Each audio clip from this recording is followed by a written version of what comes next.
Hello, welcome. How are you? I'm doing well, thank you. Good, thank you. So, first of all, tell me how do you pronounce your name? Raja, Raja. it's Raja, Okay. and it's Raja in Raja. Arabic, Okay. meaning hope. Oh, very hmm nice. So, Raja, tell me about a little bit about where you're from and what kind of city is that, and what hmm was your childhood like growing up? So I'm from a city called Marrakesh in Morocco. Mhm. Very vibrant city, um, colorful. It's also known as the Red City. I grew up there. All my education was in the city of Marrakesh. I traveled, of course, across Morocco to a few cities, but my heart always beats in Marrakesh. So What is it like? What city in America compares with Marrakesh, if at all? Santa Fe. Santa Fe. I love Santa Fe. Santa Fe feels like Marrakesh, Is like it with the because of the color. height or the The architecture is closer to there's like a region in a surrounding region in Marrakesh. It's called Urica. Eureka? So Santa Fe architecture looks a lot like Urica architecture, which is like low buildings. The color also is kind of clayish red. The vibes are kind of laid back. So How about the weather? the weather is dry. Right. So it's like It's Santa Fe a it's little bit. it's like Santa Fe. It's hot and dry, but it's beautiful during springtime. I'm sure it is more exciting than Santa Fe and vibrant. It's quite, yeah. It's considered like the cultural hub of Morocco. Yeah, What are the other cities in Morocco which are also famous? Casablanca. Casablanca. Mhm. That's quite popular. Mhm. Casablanca, Rabat is the capital city Rabat. of Morocco. Chefchaouen, Mhm. which is the blue city. It's quite popular right now in social media because the entire city is blue, kind of What is the sky name again? blue. Chefchaouen. Chef Sham. There's a city in Chefchaouen. India called Udaipur. Udaipur. Udaipur, and it's also called the Blue City. No, Blue not city. Udaipur, but Jodhpur. Jodhpur. It's totally blue. Everybody paints their walls in Uh blue, huh. and Uh I don't huh. know why. Maybe they're trying to cool their walls and save it from the sun, scorching Yeah. sun heat. You know. Yeah. And it keeps the city clean as well because they have to restore the colors every year, Mhm. and it keeps it bright, vibrant. Marrakesh is red, Casablanca is white, Rabat is like white buildings, Mhm. Chefchaouen blue, and you get like yellowish. And even our taxis are kind of color coded. You, Everything is color you coded. arrived in America in 2010 or 11? 2011 11. as a Fulbright. Yeah. Fulbright scholar. So you speak like an American. Did you Oh, do grow up? I? Did you grow up speaking English? I actually that's an interesting encounter actually. I grew up in Morocco. My entire education was in Arabic and French. Then I have decided to learn English when I was 17. 20.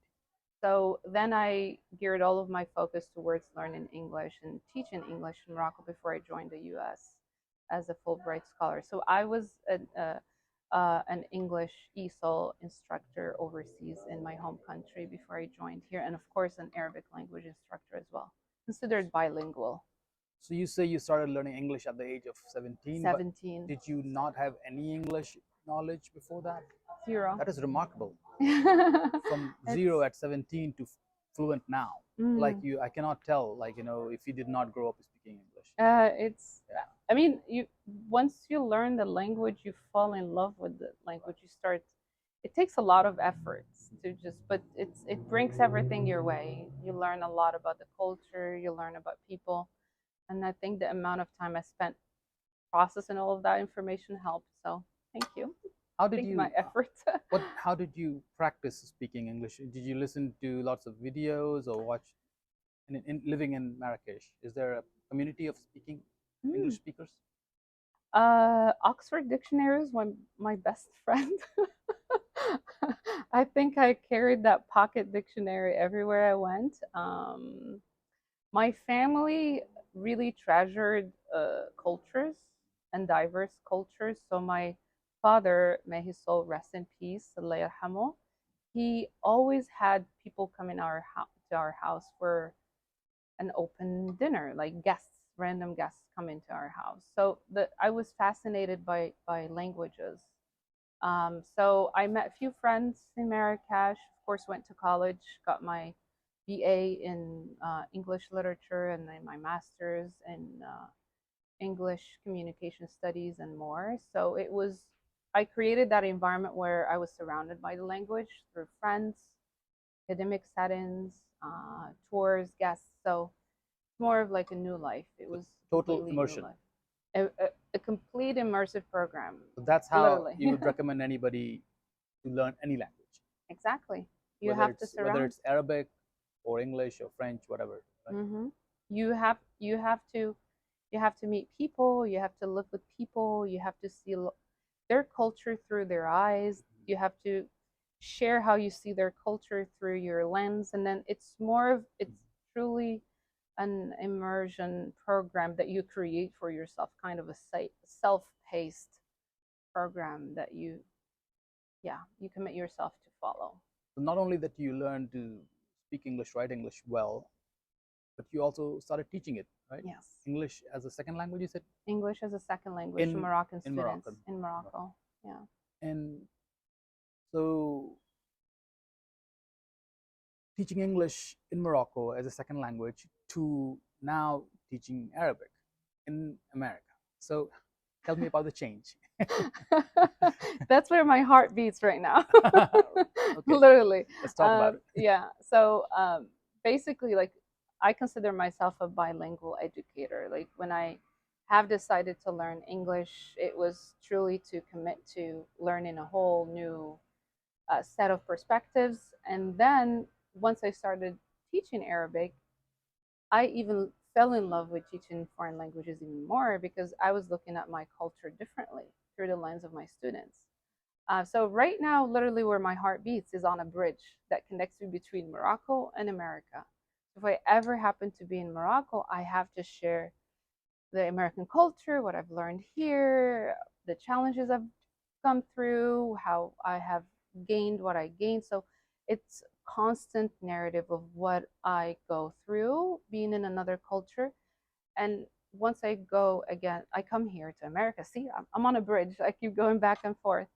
I tell my students about what life is like overseas, my home, my country. So it's kind of a mutual exchange of the Moroccan culture, the Arab culture here in the United States, and the American culture and the diverse community here in Morocco. So I'm always standing on that bridge of kind of a maybe cultural ambassador, if I call myself. But That's a good yeah, word, cultural ambassador. So you're constantly navigating two worlds. constantly. Constantly, you're teaching or you're telling, explaining your American life to your folks back in Hmm. Morocco, and your Arabic language and culture to American people here. So, Exactly. do you consider yourself to walk that perfect line, or sometimes you get confused? It's like, oh, you start speaking American English to your folks back in Morocco, and you start like bursting out in Arabic to your Yeah. American. See, it happens sometimes. It actually, I think I'm in a position where I have truly developed this kind of immune ability where I know who I am. Like, I consider myself Arab. I speak Arabic.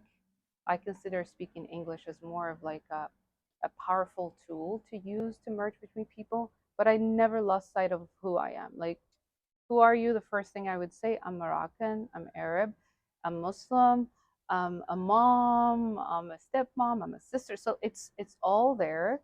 So I carry those identities with me, but they all come from one source, which is like I am an Arab, I speak Arabic, but I use English as a tool to preserve my culture and teach it to people who are interested in it and learning how to navigate my own culture. So it's not a straight line because you never know where life will take you.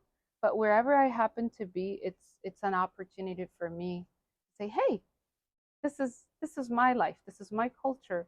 In case you happen to be in my world, in my environment, here are a few tools that you could use in order to interact with people. So that's how I see myself, more of a cultural ambassador. It's just a it's more of what we call it like soft diplomacy. You use culture to navigate how people respond, how people live, and it's a way to also connect individuals with one another. That way, they know each other and they fall in love with one another's culture in a friendly way. Like it doesn't have to be triggered by any crisis for us to know who we are. I love the term you just coined, soft diplomacy. Yeah. Very nice. So, do you think that we need more people like you in the United States of America who can like translate the two worlds, like from they come from and back and forth, or there already are enough people. They just might not be doing it. They are in different fields. I mean, you are here as a instructor, teacher, professor, Mm-hmm. and you have that opportunity to Mm-hmm. explain your country, culture, and language. But some people can other people can also do it, but they might be busy in other fields, right? Mm-hmm. Mm-hmm. Do you think we need more people like you? It would be a better place, a better world. There are countless people better than me here in America, really way better than me, because and all they need is more opportunities and more like platforms for them to share. Like literally being here in the honors college, that's the greatest opportunity for students to see like, hey, we got space for you to share where you come from. And maybe this is the first time I'm teaching the Arab culture, literature, and film. And I've been teaching this course the past 4 years. Prior to that, I was teaching just Arabic, but we needed more space to learn about the culture away from the language and all its challenges. But for the first time since I started, I've I've never loved that much. Like I love my culture so much, but I love seeing through the youth that carry two identities, being American and being Arab. So like Arab Americans. So when we have that space for them in college, I have the majority of my students are Arab Americans. And they love the fact that they have a space to share their stories and talk about what their parents tell them. And then we get to equip them with the knowledge they need to understand their parents' perspective. And I share stories about my family, my kids. I have two, one is 20, one is 10.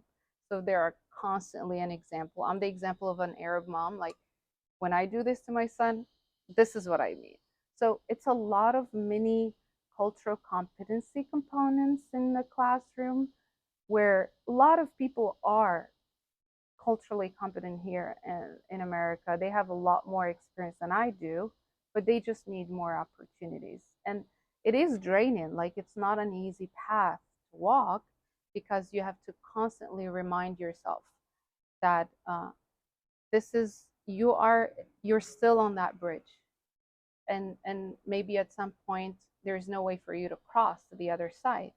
You need to remain on that bridge, but you'll observe people crossing, and that's the joy. That's are you really? You just have to learn how to swim, how to fly, because you're on a bridge.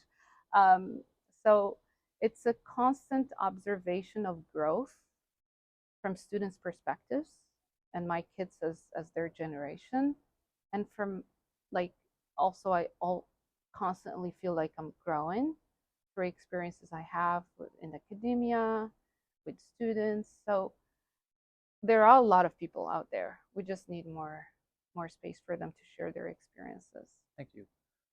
You just said that two identities, American and Arab, at the same Mm-hmm. time. Do you think America gives you as in general, a space of freedom and liberty to be both? As an American, be an American, fully American, and also be something else at the same time. I think the past 12 years I've spent here in America, they were all in Florida.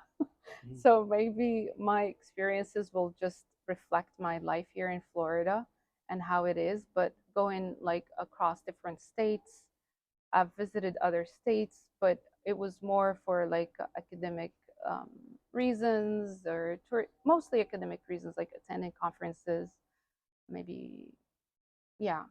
But the idea of carrying two identities, being they're like different orders. Like I consider myself more Arab, um, Arab American. I still have difficult time calling myself American because I am American as a naturalized American, but the idea of carrying American narrative, what America is, I'm still learning how to do that.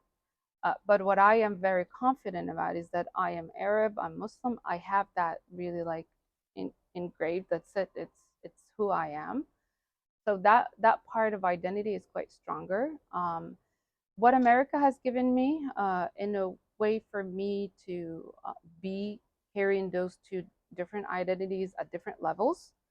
Um, I think I've had many opportunities being in academia. Like we teach quite a large number of students every semester. Um, I meet people outside here in the community. Tampa is quite diverse and rich. Um, I think it comes with challenges that any opportunity that is given to you in a new environment, it's it's a new discovery, it's a new path. So I would say I have had the opportunity to create those spaces for me here in America. I love the fact that I want to meet more people. I go and I introduce myself, I meet more people, I share my contact information, I tell them about the courses here. So I create that space. It comes with challenges. So, and I think it's a universal rule. Wherever you happen to have two identities, you meet different people that feel differently about your two identities. Do you feel you've been living for 20, 12 years now? Do you feel successful in this country? Do you feel um, a success for you, whatever success meant for you, you achieved that, and you're happy where you are at in Mm-hmm. terms of success, not the freedom, but like overall educational or Mm-hmm. academic. Mm-hmm. I definitely consider myself fortunate. When I first came to the United States, I attended. I was serving as an instructor professor at University of South Florida Sampe campus. They We started the Arabic program. It never existed back then. So we started that. It's a great breakthrough for me to be part of a project where there is an opportunity for people to learn my native language and the native language of so many Arab Americans. I feel successful in the fact that I have committed to this idea of being a cultural ambassador and never lost sight of it. I had so many opportunities to step out of academia with all of its challenges, and people would question like, "What? It's too much for you to do on your own." I'm not doing it on my own. I'm just I'm part of a community. I am fortunate that I have this opportunity to talk about my culture. There are many people that are way qualified, way better than me, that could also fit in the position I'm carrying right here. But I feel myself very fortunate and successful. I have committed to the whole purpose of my decision to come here to America is to walk that bridge and share my culture, and I haven't lost sight of that. Wonderful, thank you. Do you think your community, your Arab community in Florida, Mm-hmm. or the folks, your family and friends in Morocco, they think that this, what success to you is also success in their eyes, or they think that Yeah.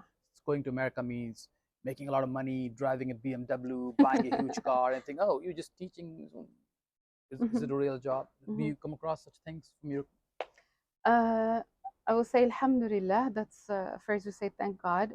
My community in Morocco are absolutely supportive. They've been always proud of me for the fact that I have walked this path.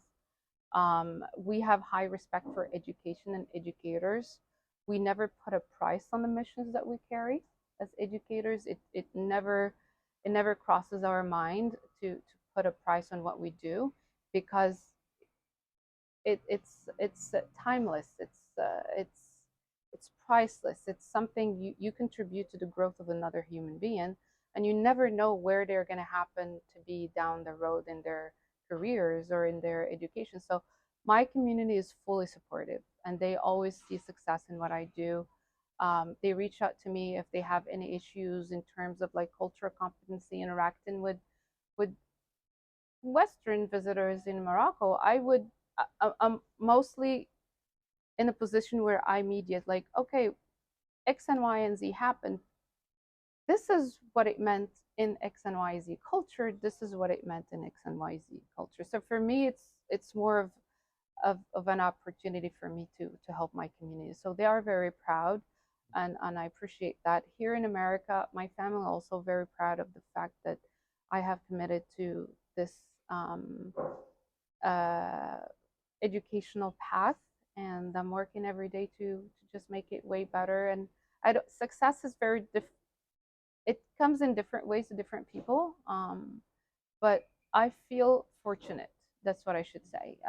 The word success, I'm successful for the fact that I prov- I I provided for myself to have a meal today. That's ultimate success for me. In Wonderful. my perspective, in my culture, we say thank God, alhamdulillah. Love But it. yeah, Thanks. it's So different. success can mean different things to different people, right? Definitely, definitely. What advice would you give to people? What suggestions for people who are coming from the Middle East or other countries, India, Pakistan, or Morocco, as a woman or even man to America? What kind of attitude would you think they should have?